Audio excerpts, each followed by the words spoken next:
Il y a plusieurs choses qui peuvent influencer une relation intime. La société étant l'un des plus gros. Elle affecte les normes, valeurs et les attentes. Les coutumes de fréquentation et de mariage ou culture et religion.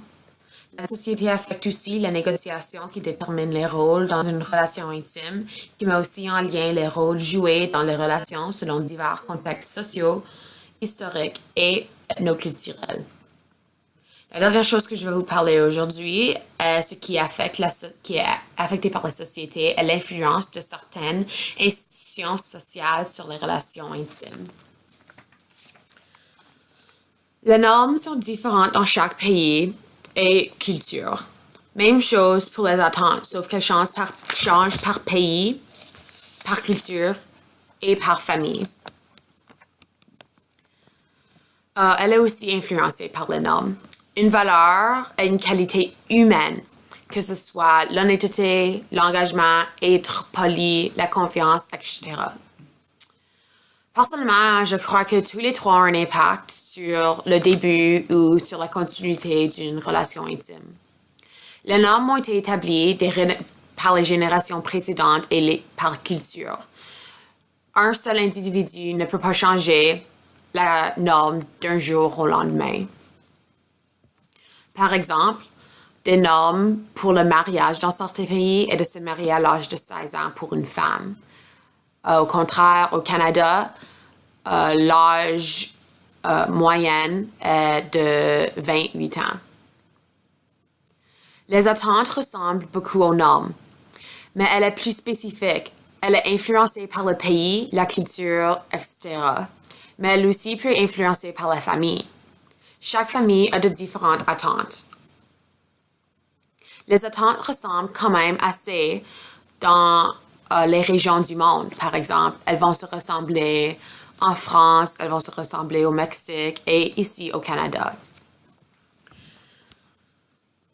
Une valeur ressemble aux attentes qui se ressemblent aux normes. Donc, tu vois qu'ils ont toutes main en main.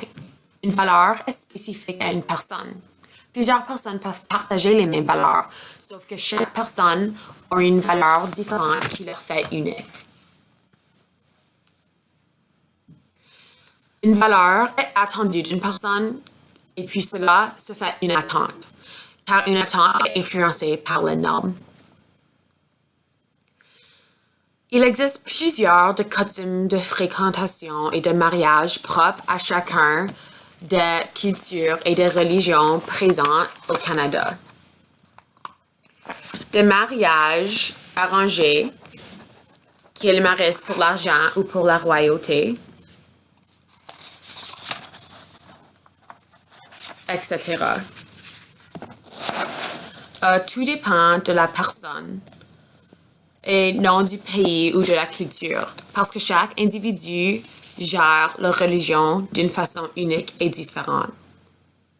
Il n'y a pas de coutume, personnellement, je crois, qui assure la réussite d'un couple. Je crois que la coutume qui assure la meilleure réussite d'un couple est l'amour vrai et que les partenaires soient honnêtes, justes, passionnés, etc.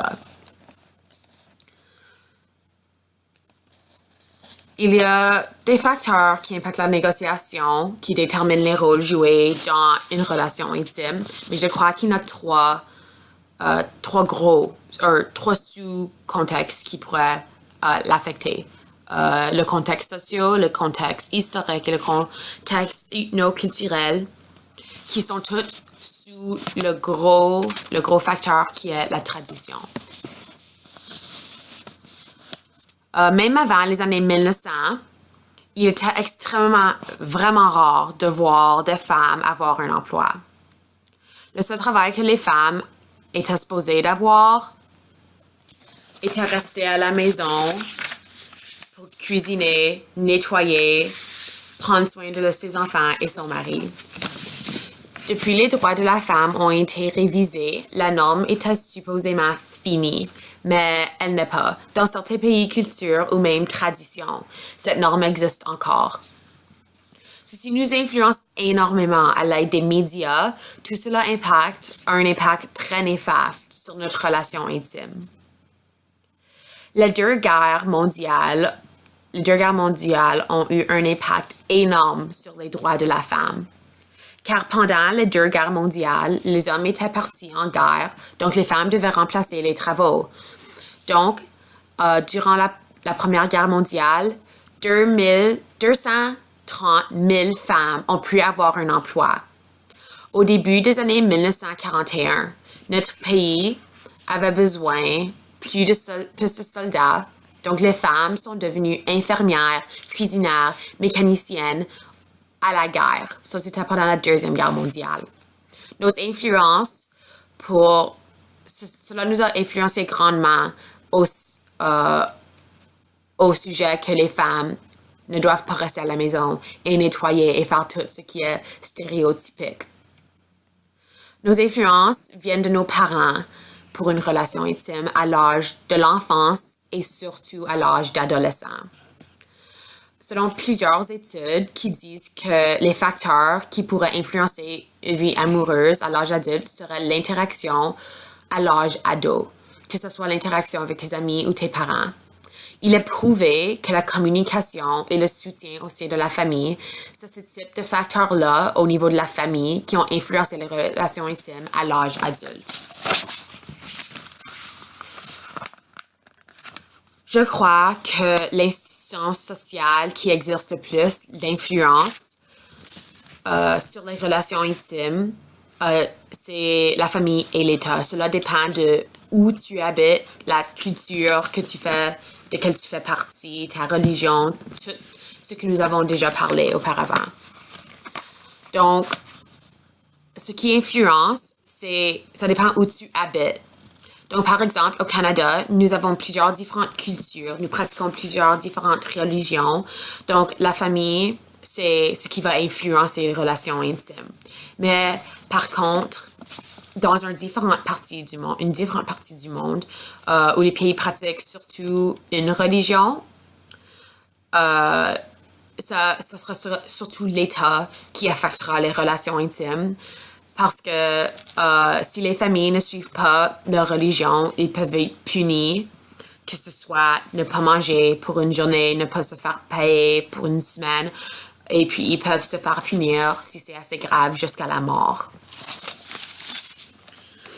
Pour conclure mes arguments, il y a de nombreuses choses qui affectent les relations intimes, que ce soit décider des rôles qui devraient être joués dans une relation, ou les normes, ou les coutumes. Il faut toujours s'assurer qu'une relation intime est saine, car si elle ne l'est pas, elle peut grandement affecter les émotions de la santé mentale et physique d'une personne. Elle peut aussi avoir un effet psychologique positif sur une personne si la relation intime est saine.